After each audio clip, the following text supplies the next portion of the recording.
विद्यार्थी मित्रों, गया लेक्चर में આપણે ત્રિકોણમિતિ વિધેય સાઇન અને કોસ કેવી રીતે વ્યાખ્યાયિત થાય તેનો અર્થ જોઈ ગયા। એ ઉપરાંત ત્રિકોણમિતિ વિધેય માટે તો એક નિત્યસમ જોઈ ગયા। Sine square x plus cos square x equal to 1 એક્સની કોઈ પણ કિંમત માટે આપણને તો એ નિત્યસમ મળે। એ ઉપરાંત તો એક ત્રિકોણમિતિ વિધેયનો ગુણધર્મ आवर्ती विधेयનો गुणधर्म જોઈ ગયા। એટલે કે સાઇન તો એક અગત્યનું આપણે સૂત્ર જોઈ ગયા કે એક્સના તો એક્સમાં 2π કે 2πનો કોઈ પણ ગુણક ઉમેરતા કે બાદ કરતા તો આ વિધેયોના મૂલ્ય બદલાતા નથી। એટલે કે સાઇન તો 2π અથવા 2nπ plus x equal to sine x અને cos 2nπ plus x equal to cos x. X belongs to તો n belongs to Z. N belongs to Z માટે આપણને એવું નિરૂપણ મળે। એ ઉપરાંત હવે આપણે જોઈએ કે ત્રિકોણમિતિ વિધેય માટે તો એકમ વર્તુળ અને એના અર્થ આપણે જોઈ ગયા કે ત્રિકોણમિતિ વિધેય માટે સાઇન એ શું દર્શાવે અને કોસ એ શું દર્શાવે તેનો અર્થ પણ આપણે જોઈ ગયા કે ત્રિકોણમિતિ વિધેય માટે એકમ વર્તુળ આપણે દર્શાવીએ। ફરી બીજા તો કેટલાક પરિણામો આપણે મેળવીશું। એકમ વર્તુળ ઉપર તો આ એક્સ અક્ષ અને આ વાય અક્ષ,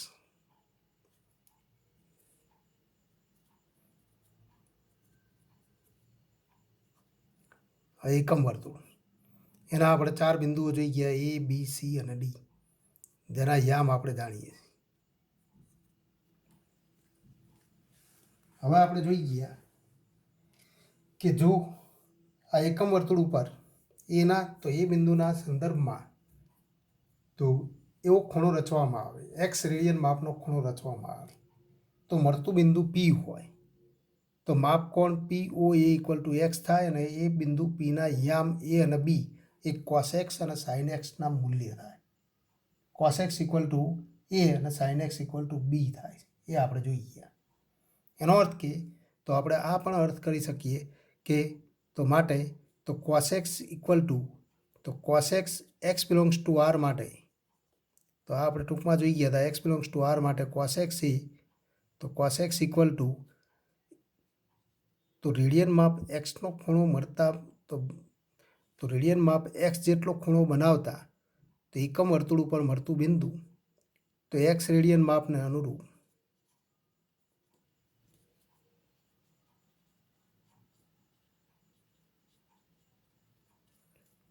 ખૂણાને અનુરૂપ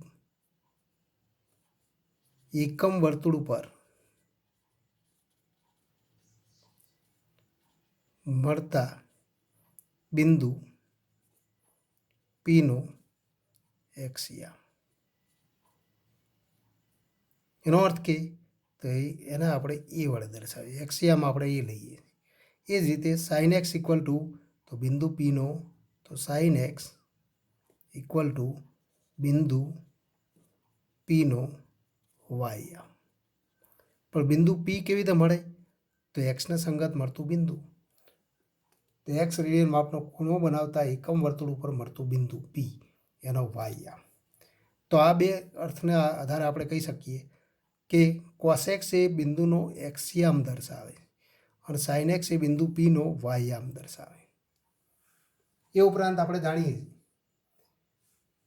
કે તે એકમ વર્તુળ ઉપર એવી કઈ સંખ્યાઓને રેડિયન માપ તરીકે લેતા મળતા બિંદુઓ માટે એનો એક્સયામ 0 થાય અને વાયામ પણ 0 થાય। તો વાયામ ક્યારે 0 થાય, એક્સયામ ક્યારે 0 થાય તો એનું મૂલ્ય મેળવ્યું છે। એનો અર્થ કે આપણે ગણતરી કરવી છે કે સાઇન એક્સનું મૂલ્ય 0 ક્યારે થાય તો સાઇન એક્સનું મૂલ્ય 0 ક્યારે થાય અથવા તો એથી વિરુદ્ધ સ્વરૂપે એક્સની કઈ કિંમત માટે સાઇન એક્સ ઇક્વલ ટુ 0 થાય તો એવી એક્સની આપણે કિંમત મેળવવી પડે કે એને સંગત મળતું બિંદુ એ તો બિંદુ માટે એનો વાયામ 0 થાય। પણ એવા બિંદુઓ તો વાયામ 0 થાય એવા બિંદુ ક્યાં હોય તો એક્સ અક્ષ ઉપર અને માટે એક્સ અક્ષના આ એકમ વર્તુળ સાથેના બિંદુઓ એ અને સી તો એ કે સી જે રેડિયન માપને અનુરૂપ બિંદુ એ કે સી મળે એ બિંદુ માટે સાઇન એક્સનું મૂલ્ય 0 થાય। અને તો એવી કિંમતો કઈ છે તો આપણે કહી શકીએ જો એક્સ ઇક્વલ ટુ 0 લઈએ તો બિંદુ એ મળે। એ જ રીતે તો સી બિંદુ ક્યારે મળે? તો ફરી આ ચાપની લંબાઈ તો પાય છે માટે તો પાય લઈએ ત્યારે. એ જ રીતે તો ફરી તો એ પૂર્ણ તો અહીંથી આપણે શરૂઆત કરીએ. ચાપની લંબાઈના આધારે આપણને બિંદુ મળે છે માટે તો ચાપની લંબાઈ રેડિયન માપ છે માટે તો પાય ચાપની લંબાઈ લઈએ ત્યારે પણ તો બિંદુ સી મળે. ફરી 2 પાય ચાપ લઈએ ત્યારે પણ બિંદુ એ મળે. ફરી 3 પાય ચાપ લઈએ ત્યારે પણ બિંદુ તો સી મળે. 4 પાય ચાપ લઈએ ત્યારે પણ બિંદુ તો એ તો અહીંયા તો એ મળે. આમ એ કે સી બિંદુ મળે. એ જ રીતે માઇનસ પાય ચાપ લઈએ તો પણ બિંદુ સી મળે. -2 પાય ચાપ લઈએ તો એ બિંદુ મળે. એટલે કે અહીંયા પ્લસ ઓર માઇનસ લખો તો પણ તો એ જ બિંદુ મળવાના છે. તો આ બધી કિંમતો માટે તો એક્સ ઇક્વલ ટુ આ માટે તો સાઇન એક્સ ઇક્વલ ટુ શું થાય? તો સાઇન એક્સ ઇક્વલ ટુ 0 મળે. તથા એથી વિરુદ્ધ સ્વરૂપે તથા સાઇન એક્સ ઇક્વલ ટુ 0 તો સાઇન એક્સનું મૂલ્ય 0 ક્યારે થાય? 0 હોય તો આપણે કહી શકીએ એક્સની કઈ કિંમત હોય? તો એક્સની આ જ કિંમતો મળે. 0 પ્લસ ઓર માઇનસ પાય કે પ્લસ ઓર માઇનસ 2 પાય કે પ્લસ ઓર માઇનસ 3 પાય. તો આ પૈકીની કોઈ પણ એક કિંમત જ હોય. અને માટે જ આપણે કહી શકીએ કે તો અગત્યનું એક સૂત્ર મળે કે જો એક્સ ઇક્વલ ટુ તો સાઇન એક્સ ઇક્વલ ટુ 0 તો ઇમ્પ્લાઇઝ એક્સ ઇક્વલ ટુ તો આ તો આપણને તો પાયના ગુણક સ્વરૂપે 0 મળે plus or minus 1 plus or minus 2 plus or minus 3 એટલે કે પાયના ગુણક સ્વરૂપે આપણે લખી શકીએ આને. તો એટલે કે આપણે લખી શકીએ આને લખવું હોય તો સૂત્ર સ્વરૂપે તો એક્સ ઇક્વલ ટુ કે pi k belongs to Z. કારણ કે કે તરીકે લહેલી કિંમતો તો 0 plus or minus 1 plus or minus 2 plus or minus 3 એટલે કે પૂર્ણાંક સંખ્યાઓ છે કે બિલોંગ્સ ટુ ઝેડ. તો એક્સ ઇક્વલ ટુ કે pi k belongs to Z. પાયનો કોઈ પૂર્ણાંક ગુણિત છે પણ પૂર્ણાંક સંખ્યા તો ઝેડના ઘટકો છે માટે એક્સ ઇક્વલ ટુ કે પાય. આમ તો આમ આપણે લખી શકીએ આમ સાઇન એક્સ ઇક્વલ ટુ 0 તો ઇમ્પ્લાઇઝ એક્સ ઇક્વલ ટુ કે pi k belongs to Z. અને એથી વિરુદ્ધ પણ સત્ય છે. તો એ પણ આપણે જોઈ ગયા કે એક્સ ઇક્વલ ટુ કે પાય હોય તો સાઇન એક્સ ઇક્વલ ટુ 0 તો ડબલ ઇમ્પ્લાઇઝમાં આપણે લખી શકીએ. તો આ એક અગત્યનું પરિણામ મળે. તો આ એક અગત્યનું સૂત્ર મળે. એ સૂત્રનો આપણે દાખલાઓમાં ઉપયોગ કરીશું. એ જ સૂત્રને બીજા સ્વરૂપે પણ લખી શકાય કે સાઇન એક્સનું મૂલ્ય 0 હોય તો એક્સ એ કે પાય સ્વરૂપનો હોય. એટલે કે પાય કે પાયનો કોઈ ગુણિત હોય અને એક્સ એ પાય કે પાયનો કોઈ ગુણિત હોય તો સાઇન એક્સનું મૂલ્ય 0 થાય. આને આપણે બીજા સ્વરૂપમાં લખી શકીએ કે sine x is not equal to 0. Sine એક્સનું મૂલ્ય 0 નથી તો ડબલ ઇમ્પ્લાઇઝ આપણે કહી શકીએ એક્સ એ તો x is not equal to કે પાય કે બિલોંગ્સ ટુ તો ઝેડ. તો આ સ્વરૂપે પણ લખી શકાય. આ બે સૂત્ર આપણને મળે કે જ્યારે તો ઇક્વલ ટુ 0 હોય નોટ ઇક્વલ ટુ 0 હોય ત્યારે પણ આપણે આ સૂત્રનો ઉપયોગ કરી શકીએ છીએ આ સ્વરૂપમાં. હવે એ જ રીતે કોસેક્સનું મૂલ્ય 0 ક્યારે થાય? તો કોસેક્સનું મૂલ્ય 0 થાય એનો અર્થ કે બિંદુના એક્સિયમનું મૂલ્ય 0 થાય તો એ વાય એક્સ ઉપર હોય એટલે કે બી અને ડી બિંદુ મળે. પણ બી બિંદુ કઈ સંખ્યાને સંગત મળે? તો આપણે લખી શકીએ જો x equal to pi upon 2 તો આ ચાપની લંબાઈ પાય અપોન 2 અહીંથી જ આપણે શરૂઆત કરીએ. એથી શરૂઆત કરો તો આ ચાપની લંબાઈ જેટલું ચાલો પરિભ્રમણ કરો તો બી બિંદુએ પહોંચો ત્યારે પાય અપોન 2 પરિભ્રમણ થાય. ફરી આ બિંદુએ પહોંચો તો 3 પાય અપોન 2. ફરી આ બિંદુએ પહોંચો તો એ પ્રમાણે આપણને કિંમત મળે એક્સ ઇક્વલ ટુ તો પાય અપોન 2 3 પાય અપોન 2. એ જ રીતે તો ફરી 4 પાય અપોન 2 5 પાય અપોન 2 તો 5 પાય અપોન 2 જેટલું અંતર આપણે કાપીએ તો બી બિંદુએ પહોંચીએ. ફરી 6 અને 7 પાય અપોન 2 તો 7 પાય અપોન 2 જેટલું અંતર કાપીએ તો ફરી ડી બિંદુએ પહોંચીએ. ફરી 8 અને 9 પાય અપોન 2 તો 9 પાય અપોન 2 જેટલું અંતર કાપીએ તો ફરી તો બી બિંદુએ પહોંચીએ. એટલે કે આ બધી સંખ્યાઓને સંગત આપણને બી કે ડી બિંદુ મળે. એ જ રીતે તો જો માઇનસ પાય અપોન 2 કરવામાં આવે તો પરિભ્રમણની દિશા બદલી દઈએ તો આ માઇનસ પાય અપોન 2 થાય -3 પાય અપોન 2 -5 પાય અપોન 2 -7 પાય અપોન 2 -9 પાય અપોન 2 તો પ્લસ ઓર માઇનસ એટલે કે અહીંયા આપણે લખી શકીએ તો આવું સ્વરૂપ મળે. તો આ બધી કિંમતો માટે કોસ એક્સ ઇક્વલ ટુ શું થાય? તો કોસ એક્સ ઇક્વલ ટુ 0 મળે. કારણ કે બિંદુ ક્યાં મળે? બી અને ડી. પણ બી અને ડીના તો એક્સિયામ 0 થાય કારણ કે બીના યામ કયા છે? તો 0 1 અને ડીના યામ તો 0 -1. જેમ અહીંયા વાય આમ 0 હતા 1 0 અને 0 તો અહીંયા -1 0 તો વાય આમ 0 હતા તો વાય એક્સ ઉપરના કોઈ પણ બિંદુનો તો એક્સી આમ 0 થાય તો કોસ એક્સનું મૂલ્ય 0 થાય તે જ રીતે આપણે કહી શકીએ કોસ એક્સ ઇક્વલ ટુ 0 તો ઇમ્પ્લાઇઝ આપણે કહી શકીએ એક્સ ઇક્વલ ટુ તો +or-π/2 +or-3π/2 +or- તો 5π/2 તો આ જ બધી કિંમતો મળે અને માટે આપણે કહી શકીએ પણ તો આ બધી કિંમતોને વ્યાપક સ્વરૂપે સૂત્ર સ્વરૂપે દર્શાવી શકાય કેમ તો દર્શાવી શકાય કે π/2 તો એનો કયા ગુણિત છે તો +or-1 +or-3 +or-5 તો આવા ગુણિત છે માટે આપણે કહી શકીએ કે π/2 નો તો અહીંયા તો π/2 નો +or-1 +or-3 +or-5 તે તો અયુગ્મ સંખ્યાઓ તો અયુગ્મ ગુણિત કહેવાય પણ અયુગ્મ સંખ્યાને દર્શાવવાનું સૂત્ર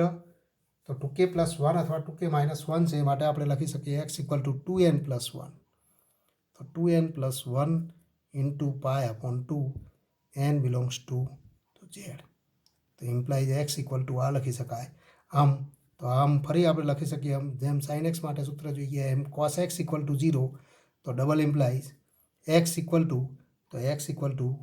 2n + 1 × π/2 n belongs to z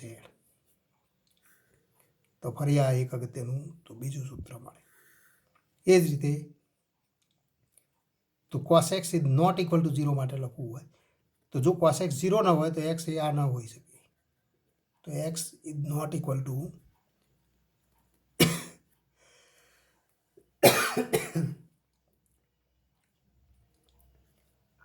તો 2n + 1 × તો π/2 n બિલોંગ્સ ટુ z તો આ બીજું સૂત્ર મળે તો હવે આપણે આ બે પરિણામો ઉપરથી અન્ય ત્રિકોણમિતિ વિધેયો આપણે વ્યાખ્યાયિત કરી શકીએ તો અન્ય ત્રિકોણમિતિ વિધેયો કયા ત્રિકોણમિતિ વિધેયો છે અન્ય તો આપણે જોઈ ગયા કે કોસ અને સાઇન ઉપરથી તો tan cot sec cosec તો એ બધા વિધેયો મળે તો અન્ય ત્રિકોણમિતિય વિધેયો તો એ આપણે મેળવી શકીએ અન્ય ત્રિકોણમિતિ વિધેય એટલે કે તો cosec x તો એના માટે આપણે જાણીએ છીએ cosec x = તો 1/sin x પણ 1/sin x ક્યારે વ્યાખ્યાયિત થાય તો sin x 0 ન હોવો એનો અર્થ કે જ્યાં આપણે લખી શકીએ x ≠ તો sin x 0 નથી એટલે કે x ≠ k π તો cosec x = તો 1/sin x x ≠ k π k belongs to z તો k બિલોંગ્સ ટુ z આ જ રીતે તો તથા તો હવે આપણે બીજા તો ત્રિકોણમિતિ વિધેય વ્યાખ્યાયિત કરી શકીએ sec x cosec x એ સાઇન વિધેયનું વ્યસ્ત વિધેય છે 1/sin એટલે કે તો સાઇનનું વ્યસ્ત વિધેય છે વ્યસ્ત એટલે કે પ્રતિવિધેય નથી પણ 1/sin તો એનું વ્યસ્ત વિધેય આપણે કહી શકીએ પ્રતિવિધેય તો એ પ્રતિવિધેયનો શબ્દનો અર્થ આપણે તો આગળ જોઈશું પણ અહીંયા વ્યસ્ત એટલે કે 1/sin x sec x = તો 1/cos x પણ 1/cos x ક્યારે વ્યાખ્યાયિત થાય તો cos x નું મૂલ્ય ≠ 0 પણ cos x ≠ 0 તો x ≠ તો 2n + 1 × π/2 n belongs to z આપણે લખી શકીએ તથા તો હવે tan x = તો sin x/cos x તો sin x/cos x પણ cos x ≠ 0 કે x ≠ તો 2k + 1 અથવા 2n + 1 અહીંયા ગમે તે સંકેત લખો n લખો કે k લખો કોઈ વાંધો નથી k બિલોંગ્સ ટુ તો z અને તો cot x = તો cos x/sin x કે જ્યાં x ≠ તો sin x 0 નથી એટલે કે x ≠ k π k belongs to તો z આમ અન્ય ત્રિકોણમિતિ વિધેય આપણે વ્યાખ્યાયિત કરી શકીએ અને આ મળતા વિધેય ઉપરથી તો હવે તો સાઇન અને કોસ એ બે વિધેય ઉપરથી આપણને તો બીજા 4 વિધેય મળે એક સાઇનનું વ્યસ્ત વિધેય કોસનું વ્યસ્ત વિધેય સેક સાઇનનું વ્યસ્ત વિધેય કોસેક ટેનનું તો ટેન એ સાઇન અને કોસનો ભાગાકારથી મળતું વિધેય અને કોટ એ કોસ અને સાઇનના ભાગાકારથી મળતું વિધેય. આના ઉપરથી કેટલાક સૂત્ર પણ મળે કે sine x into cosec x તો ઇક્વલ ટુ તો sine x into cosec x તો cosec x equal to 1, sec x into cos x equal to પણ 1, tan x into cos x તો ઇક્વલ ટુ સાઇન એક્સ પણ લખી શકાય અને cot x into sine x equal to cos x પણ તો લખી શકાય. હવેથી આગળ વધીએ કે ત્રિકોણમિતિય ગુણોત્તર. તો અગાઉ આપણે તો ધોરણ 9 અને 10માં ત્રિકોણમિતિય ગુણોત્તર જોઈએ. ત્રિકોણમિતિય ગુણોત્તર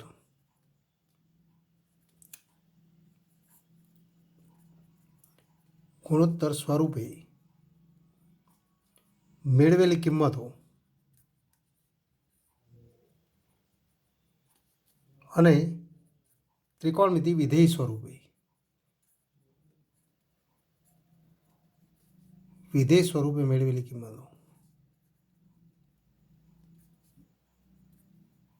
મેળવેલી કિંમતો ભિન્ન નથી.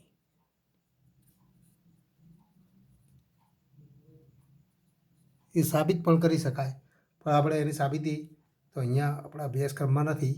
પણ એ બંને મૂળભૂત રીતે એક જ છે. ત્રિકોણમિતિ ગુણોત્તર એ કાટકોણ ત્રિકોણ માટે માત્ર લઘુકોણ માપ માટે જ આપણે ત્રિકોણમિતિ ગુણોત્તરનો અભ્યાસ કરી શકીએ છીએ. પણ સાઇન 90 ડિગ્રી તો એનું મૂલ્ય આપણે તો 1 લખીએ, પણ કેવી રીતે મળે એનો અર્થ આપણે એમાં સમજી શકતા નથી. જ્યારે ત્રિકોણમિતિ વિધેય સ્વરૂપે તો કોઈ પણ માપ આપણને આપેલું હોય તો એના માટે મૂલ્ય મેળવી શકાય છે. તો એને તો અંશમાપમાં સ્વરૂપે તો આપણે ત્રિકોણમિતિ ગુણોત્તરના માપ તો મૂલ્ય જાણીએ અને મૂલ્ય જાણીએ છીએ તો એને રેડિયન માપ સ્વરૂપે લખીને પણ આપણે ગણતરી કરી શકીએ.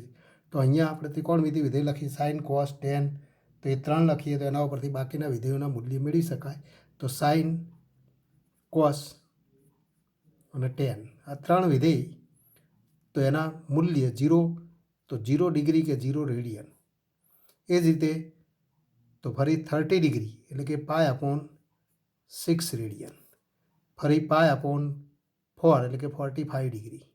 આના આપણે અંશમાં પણ લખવું હોય તો 0 ડિગ્રી, આના આપણે તો 30 ડિગ્રી, આના આપણે 45 ડિગ્રી, આના આપણે લખી શકીએ તો ફરી ત્રીજી કિંમત લઈશું 60 ડિગ્રી. 60 ડિગ્રી એટલે કે π/3. ત્યારબાદ તો 90 ડિગ્રી, 90 ડિગ્રી એટલે કે π/2. આવી કિંમતો માટે આપણે મૂલ્ય જાણીએ છીએ. એ ઉપરાંત 180 ડિગ્રી એટલે કે પાય રેડિયન, ફરી 270 ડિગ્રી અને ઇક્વલ ટુ 3π/2 અને 360 ડિગ્રી એટલે કે 2π. તો આ બધી કિંમતો માટે હવે આપણે સાઇન કોસ અને ટેનના મૂલ્ય જાણીએ. પણ કેટલીક કિંમતો અવ્યાખ્યાયિત પણ થશે ટેનની અને કોટની. તો અહીંયા આપણે જોઈએ કે સાઇન 0 તો સાઇન 0 એટલે કે 0ના સંગત તો એકમ વર્તુળ ઉપર એ બિંદુ મળે અને એનો વાય આમ કેટલો છે 0, માટે સાઇન 0 ઇક્વલ ટુ 0 અને કોસ 0 ઇક્વલ ટુ 1. પહેલાં આ બે કિંમતો લખી દઈએ.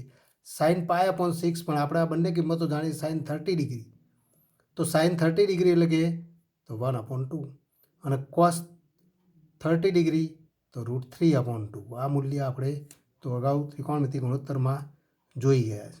સાઇન 45 ડિગ્રી તો 1/√2 તો સાઇન π/4 તો એનું મૂલ્ય પણ 1/√2 થાય. કોસ π/4 તો એનું મૂલ્ય પણ તો 1/√2 થાય, કારણ કે કોસ 45 ડિગ્રીનું મૂલ્ય 1/√2 આપણે તો અગાઉ તો કાટકોણ ત્રિકોણના ત્રિકોણમિતિ ગુણોત્તરમાં મેળવેલું. સાઇન 60 ડિગ્રી તો ઇક્વલ ટુ √3/2 તો સાઇન π/3 તો ઇક્વલ ટુ √3/2 થશે. કોસ π/3 તો એનું મૂલ્ય 1/2, સાઇન π/2 તો એનું મૂલ્ય 1 અને કોસ π/2 તો 0. સાઇન પાય તો 0. હમણાં આપણે જોઈ ગયા કે તો કે પાયનો કોઈ પણ ગુણિત હોય તો સાઇનનું મૂલ્ય 0 થાય.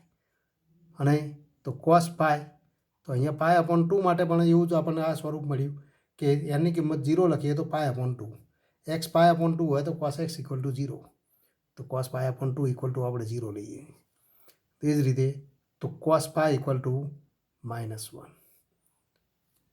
कारण के पाई ने संगत कई बिंदु मळे सी कॉस पाई इक्वल टू -1 અને cos तो sin पाई इक्वल टू 0 3π/2 तो डी बिंदु मळे आ किंमतो पण આપણે તો ગયા પિરિયડમાં જોઈ ગયા હતા કે તો sin તો 3π/2 અને cos તો એનું મૂલ્ય આપણે જાણીએ છીએ cos તો sin 3π/2 એટલે કે -1 અને cos 3π/2 એટલે કે 0 ફરી આપણે તો 2π તો બિંદુ એ મળે તો cosનું મૂલ્ય 1 થાય અને sinનું મૂલ્ય 0 તો આ બધી કિંમતો આપણે મેળવી ગયા હવે તો tanની કિંમત લખો તો આના ઉપરથી tanની કિંમત તો tan તો sin x upon cos x તો sin upon cos એટલે કે tan તો tan x equal to sin x upon cos x x 2k plus 1 into π/2 ના હોવો જોઈએ કારણ કે એના આગળ એ વ્યાખ્યાયિત નથી π/2 નો અયુગ્મ ગુણિત તો π/2 નો વર્ગ ગુણિત છે અહીંયા અવ્યાખ્યાયિત થશે 3π/2 તો એના આગળ પણ અવ્યાખ્યાયિત થશે બાકીના ઘટકો આગળ મૂલ્ય મળશે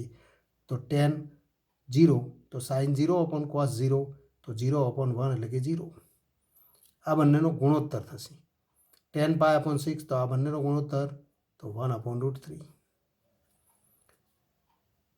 આ બંનેનો ગુણોત્તર તો 1 થાય તો tan π/4 equal to 1 આ બંનેનો ગુણોત્તર તો √3 મળે તો tan π/3 equal to √3 આ બંનેનો ગુણોત્તર 1 upon 0 એટલે કે અવ્યાખ્યાયિત માટે આપણે લખી શકીએ અવ્યાખ્યાયિત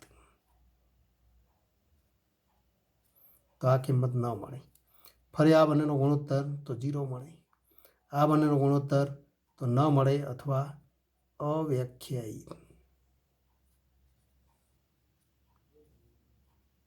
અને આ બંનેનો ગુણોત્તર તો 0 મળે આમ તો આ બધા જ ત્રિકોણમિતીય ગુણોત્તર સ્વરૂપે તો ત્રિકોણમિતીય કાટકોણ ત્રિકોણના તો લઘુકોણના ખૂણા માટે ત્રિકોણમિતીય મૂલ્ય તો ગુણોત્તર સ્વરૂપે મૂલ્ય મેળવી ગયા તો આટલા મૂલ્ય આપણે મેળવી ગયા હતા તો એ જ મૂલ્ય ત્રિકોણમિતિ વિધેયના પણ મૂલ્ય થાય એ ઉપરાંત તો બીજી કેટલીક સંખ્યાઓ માટે તો આપણે ત્રિકોણમિતિ વિધેયના મૂલ્ય મેળવી શકીએ હવે તો એથી આગળ વધીએ તો ત્રિકોણમિતિ વિધેયના ચિહ્ન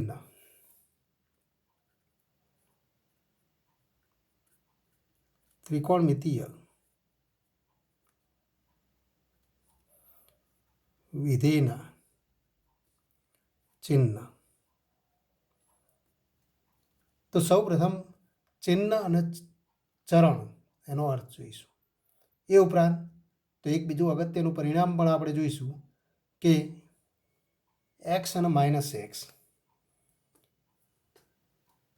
તો કોઈ પણ ઘટક x અને એના તો વિરોધી ઘટક -x એ બંને ઘટક આગળ તો sin અને cosના મૂલ્ય વચ્ચેનો સંબંધ તો એક અગત્યનું પરિણામ મળે તો પહેલાં એ પરિણામ આપણે જોઈ લઈએ ત્યારબાદ ત્રિકોણમિતિ વિધેયના ચિહ્ન તો એનો અર્થ આપણે જોઈએ પણ પહેલાં આપણે જોઈએ કે એકમ વર્તુળ ઉપર તો વાસ્તવિક સંખ્યા તો x માટે કોણ તો આપણે ધારી લઈએ ધારો કે કોણ AOP અને ઇક્વલ ટુ x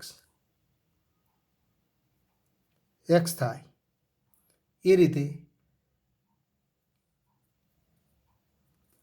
P બિંદુ આપણે મેળવીએ તો PAB એ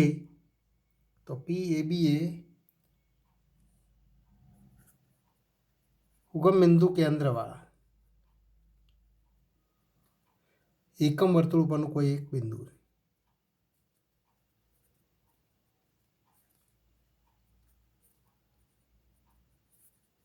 એકમ વર્તુળ પરનું બિંદુ લઈએ છીએ કારણ કે આ ત્રિકોણમિતિ વિધેય આપણે વ્યાખ્યાયિત કરી છે એ જ રીતે અહીંયા પણ તો એ ત્રિકોણમિતિય વિધેય માટે આપણે ગણતરી કરીએ કે એકમ વર્તુળ ઉપર તો એવું બિંદુ આપણે P વ્યાખ્યાયિત કરીશું એવું બિંદુ P મેળવો કે જેથી માપ કોણ POX અહીંયા આપણે આ ચારે ચાર અક્ષો આપણે દોરી દઈએ એટલે કે બંને અક્ષો દર્શાવીએ તો આ x અક્ષ આ y અક્ષ અને માપ કોણ આ ખૂણો એ x રેડિયન અને પીના યામ AB અહીંયા આપણે જોઈ શકીએ છીએ P પ્રથમ ચરણમાં હવે તથા તો એથી વિરુદ્ધ સ્વરૂપે પણ આપણે લઈએ કે તથા જો કોણ AOQ equal to -x radian, તો બિંદુ ક્યુના યામ કયા મળે? તો જો આ ખૂણો x હોય તો અહીંયા તો -x ખૂણો મેળવીએ તો આપણને બિંદુ તો અંદાજે અહીંયા મળે, આ ખૂણો -x મળે. તો આ બિંદુ મળે, એ બિંદુ તો આનું પ્રતિબિંબ થાય, x અક્ષમાં પ્રતિબિંબ, અથવા તો આને જોડવામાં આવે તો આ રેખાખંડ x અક્ષને લંબ રેખાખંડ થાય. અને તો આ બિંદુ ક્યુ લઈએ તો આ બિંદુ એ PQનું મધ્ય બિંદુ થાય. પણ પીને અનુરૂપ આ બિંદુ ક્યુના યામ આપણે લખી શકીએ છીએ કેવી રીતે કે પીના યામ A અને B હોય તો એમ બિંદુ આપણે મેળવીએ, આ લંપાત બિંદુ હોય તો PM એ અંતર x હોય તો આ અંતર પણ x થાય. અને આ તો અહીંયા તો અંતર કેટલું થાય? B થાય. આ અંતર B થાય તો આ અંતર કેટલું થાય? તો એ પણ B થાય. અને તો આ અંતર એ તો એનું એ જ રહેવાનું છે, એટલે કે પીનો એક્સિયામ એ જ ક્યુનો એક્સિયામ થાય, કારણ કે આ અંતર તો એ જ થવાનું. પણ આ અંતર તો આ બંને અંતર સમાન છે BC, પણ તો આ x અક્ષની નીચેના અર્તલમાં છે માટે બિંદુનો વાયામ કેટલો થાય? તો B નહીં પણ -B થાય. એટલે માટે આપણે કહી શકીએ બિંદુ ક્યુના યામ તો A - B મળે. પણ તો માપ કોણ AOP ઇક્વલ ટુ x અને AOQ ઇક્વલ ટુ -x છે માટે આપણે કહી શકીએ cos x ઇક્વલ ટુ તો માટે તો cos x equal to A અને તો sin x equal to B થાય. અને cos -x ઇક્વલ ટુ તો cos -x ઇક્વલ ટુ પણ A અને sin -x તો sin -x equal to -B થાય. અને માટે આપણે કહી શકીએ માટે તો cos -x equal to A, પણ A ઇક્વલ ટુ તો એની કિંમત ઇક્વલ ટુ તો cos x ની, તો એની જગ્યાએ આપણે કિંમત લખી દઈએ તો cos x. અને sin -x ઇક્વલ ટુ તો sin -x equal to -B, તો બીની જગ્યાએ તો sin x લખી દો તો -sin x. તો આમ આપણને બે સૂત્ર મળે. આમ આપણે કહી શકીએ cos of -x equal to cos x અને sin of -x equal to તો -sin x. તો આ બે સૂત્ર મળે. આ બે પણ અગત્યના સૂત્ર છે. આને યુગ્મ કે અયુગ્મ વિધેયનો ગુણધર્મ કહેવાય કે x અને -x બે વિરોધી સંખ્યાઓ આગળ cos વિધેયનું મૂલ્ય એક સરખું જ મળે, અને બે વિરોધી સંખ્યા આગળ sin વિધેયનું મૂલ્ય વિરોધી ઘટકો મળે. એટલે કે cos of -x equal to cos x અને sin of -x equal to -sin x થાય. આવું તો આવા તો બીજા પણ કેટલાક વિધેયો તો આવા ગુણધર્મ ધરાવે, પણ અહીંયા આપણે sin અને cos એ બે માટે આ ગુણધર્મ આપણે તો જોઈશું.